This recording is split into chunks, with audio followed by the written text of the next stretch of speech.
Science et la conscience. Science et la conscience est une émission de la spiritualité, de la géomancie, Science et la conscience sur Africa Soleil Media.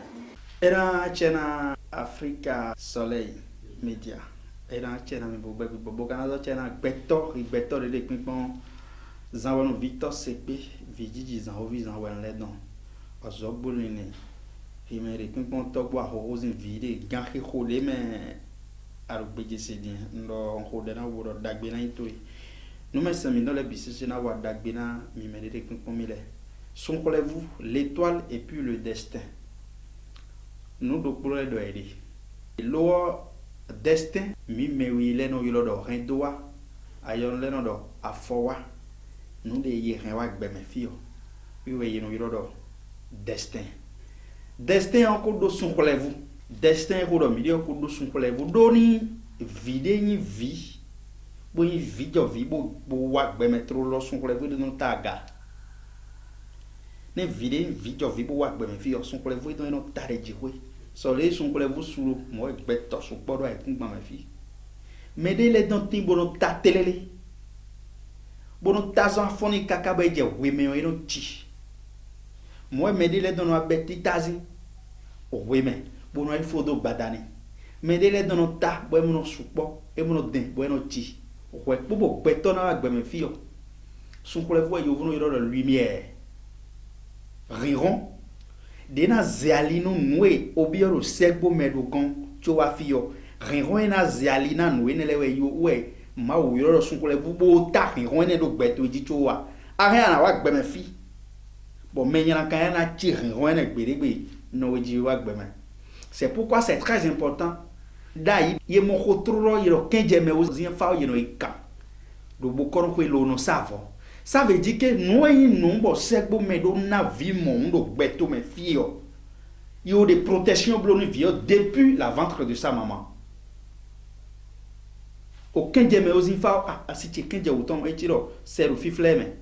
Son awe di jeji mi lai bokono ko be kanfa e kanfa bokono do fie jawe gbemeo ai sikino ema. Lo meditore no je wezon ndo vie mongo ndi. Yena savo adogo ro di do sun aizen moyen.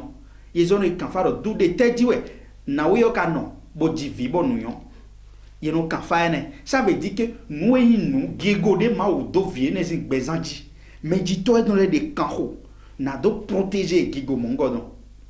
Un enfant peut être né sans l'étoile renoué ye négligé adogo e rena jivio pon o renoué vio wa gbeme e wena razon wa buna do kanho e me de le timbo no jiyan ko gbe fi gli wa pobo nunu ayon ni e bro vio hokan aze nde pepe ma do ache dezo yi sun kule vous beto don bo huido to bi boy ma do atin. On peut éteindre la lumière qui porte cette étoile là, on peut éteindre ça. La sorcellerie, les mauvais esprits ont le pouvoir d'éteindre ça, mais ils n'ont pas le pouvoir d'éliminer l'étoile d'un être humain. La sorcellerie ne peut jamais tuer. La sorcellerie ne peut mettre fin à l'étoile d'un être humain.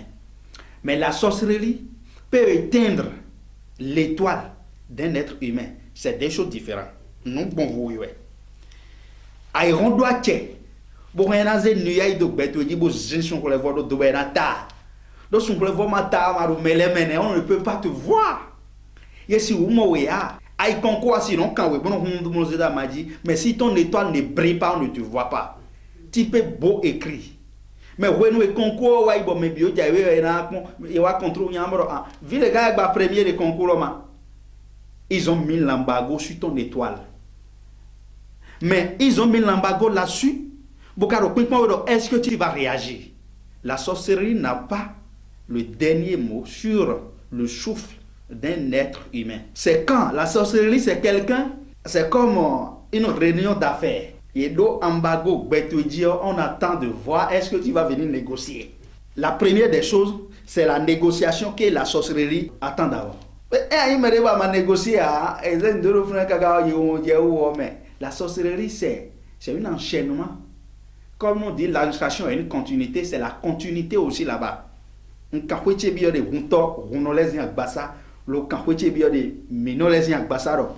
vie étant le codo et ka jomi do ni time kpedio et na wadawe. L'administration est une continuité quand nous avons l'habitude de dire ça dans nos administrations.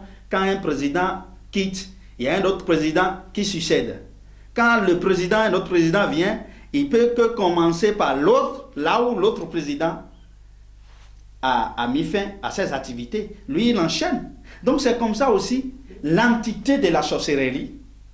Mais quand il y a un dossier là qui est non achevé, on prend ça, on dit à tous les filles, donc il continue ça.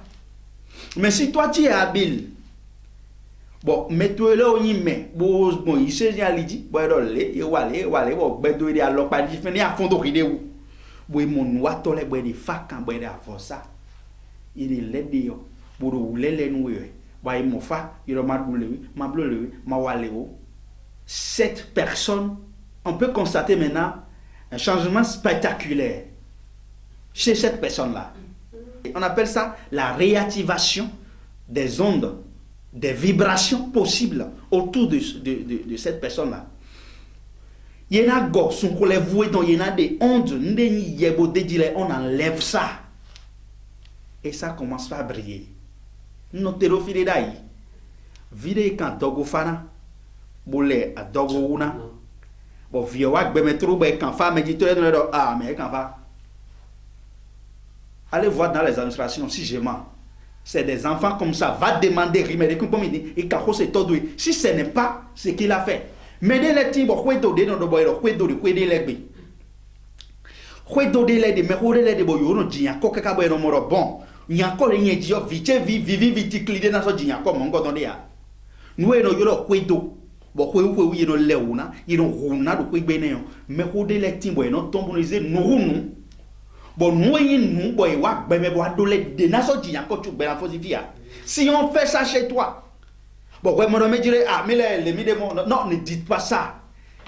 Va, y, origine de dit, y, ta, quoi, tu es, jo, ten, deux, tangi, tu verras que, nous n'avons ni mieux et nous n'avons pas. L'homme me rodé diabo sacrifié oui bon modo nyako yen diro gbefio yino sanu sudo nyako yen di gbefio vivi vitikle dans so yakore ya ye kanfa o ye ma kanfa o ye wale o ye ma wale o ye na so di nyako mongole be no do do kwegbe il y a ça me ko mi dans les roualo mongodo ouezon no ko do me na do yen kan do ndia se wonu fon wole non nous y wadai nous y osi gbedu ya de resuni ama fumbo wa ni vitole ya gbere na yon we fetu na yon vitole ya sema dike o e di vitro e no ka fo jete ni vi vio e da we bodo nde do fene yo bodo ko de na do we do yo you know do ede you know do mina yi fari vio me khole yo déjà à 10 ans de ko we nda yo 10 ans 15 ans nous vio be si o tun fa hen po mo you know yi fari vio bon vio ma te tun suwo a non ton do suwo hen we bon do so yini we alors pas ko be no bon do maw na wenle yo disons aux femmes janga we le bisezeyima o fa e rumi la me ou jan disons e de carbon boy de pipon do ye moro mel yo dule we do bon ka chik mo leni mel yo dule we do bon ka chik mo leni azan le ji we ji mel bon chik mo leni horoscope zin le yo e we yiro e pa lo pa ko be e blole bon lo azizazi côté il rend quoi le pas comme un amon oui mais on va gbe fi mais nous mais on ici do kaka wa gba c'est quoi le quoi on vous donner gbere chok be la fosifia ne mais fall non mais na wedo nyen ngbe Victor c'est que j'ai dit non il n'y a pas a faille rumila ou en ado lo renouer les facan pour donner les biblo mais dit toto le do pi protéger parce que fa o doni we no kenje notre wo fa o donner do vimiton et de kaka na do a khosuru beto me fi me vimiton et d'un kakana in nous mais ça veut dire que agban et c'est bon mais de toni be wa gbeme fio nous me dit tole do fakan bo da vosa we ils sont en train de protéger le destin la foi nous des vieux wa gbeme fio ils sont en train de protéger ça d'abord bon puis protéger dans c'est medo manozon nous mais c'est deux influx même au commencer mi on de dine et pen c'est on y minon moi we no era gban protéger nous ko yin agban nous agban me le biwe agban choto le se we agban choto le bi se protéger donc vi fond ya fond pour le bi beaucoup monde do ai sikina tin ya mo mene ya mi jo yana do ino we don kaka boy glo ya do mi jo do me yo bloni me di ton le bloni we e no tu wa so di taji bo hi me vidi pin pon mi di me de no hona kwele mo ro gbe mi je bo nu yan mi gbe jije bo nu yan we de ma de ne do ye ma protéger ho ka ba wene ne to de jiwe ma protéger we ne no de jiwe ma protéger we nde buri su yan we gbe ya ne yo jo do yo sodu alobo nu le o ti gbon mo we nu awa gbe me awon je gbe jo nu na yan ogbon ne c'est très important to mi ton laisser ou do nu de bu wa ro village we no mi ton laisser ou yin nu de bu une fois de bon de yo jowe do na fo jete ni lo na wala ide de au jete bo yin nu yesi u do nde yesi u wa nde yesi u no ho de yesi u do nde pepe e do tandame bo mi do na wa ide mi do na flin jote mi don to mi don no mi nole mi do na flin et c'est très important e na cheni do por mi nole o ho endo lo na do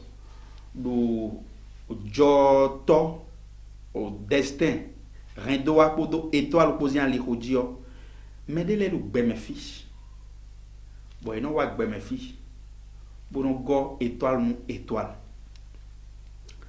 mais de le gbe me fi bo wa eno wa bo no ho si se gbe me fi ton go no ene le o edo inconvénient nous se me do na we nde gbe fiche renwe se na we yo ubuwa set tuno mejile agba emi dona we yo koto yo capacité nemu liwe do bona yan agba we zo be donwe ma wa gbe me fi bo azi agba ma yin to we de bo zedo taji o parce que étoile de ko do mi de be étoile no briller ne étoile de bo no zegoni étoile étoile de bo no ho bono zan mi jeje ne zian pa ko de gbe a ko e don de yo nyon to le ko nyon bon kana don e do choponi na wa ndi bulo gbe me fi bo e kun palado si sec gbe me fi dans les ronds ah il chaud les ngodon de mon ah nous les ngodon de bon sur we no bloni mele bi be no marché mon nous e ye no bloni me die bo no marché o je kana blonu we bo étoile we ton ren wa e zan no a ntwele bi na gbli